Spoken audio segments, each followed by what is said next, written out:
ہم کریں گے ہر مظلوم کی حمایت۔ السلام علیکم ناظرین، میں ہوں حورین فاطمہ اور آپ دیکھ رہے ہیں حمایتی نیوز HD چینل۔ نظر ڈالتے ہیں آج کی اہم خبر پر۔ بجلی کی لوڈ شیڈنگ اور بھاری بھرکم بلوں اور مسلسل مہنگائی کے خلاف عوام کا احتجاج شدت اختیار کر گیا ہے۔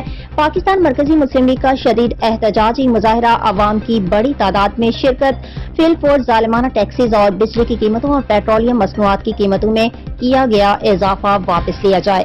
منڈی بہاؤدین کی بات کرتے ہیں، جہاں پر بجلی کی غیر اعلانیہ لوڈ شیڈنگ 18 گھنٹے سے تجاوز کر گئی، جبکہ متعدد مقامات پر بجلی کی خرابی کے باعث لوگ 24 سے 48 گھنٹے گزرنے کے باوجود بھی پریشان، محکمہ کی طرف سے کوئی پرسان حل نہیں۔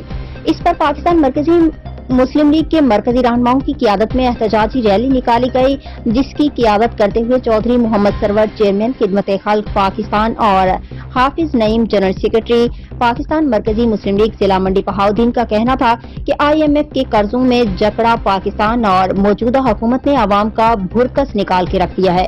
بجلی، پیٹرولیم مصنوعات کی قیمتوں میں ہوش ربا اضافے سے عوام ہڈیوں کا ڈھانچہ بن چکے ہیں کہ اس قابل بھی نہیں رہ گئے کہ احتجاج کر سکیں۔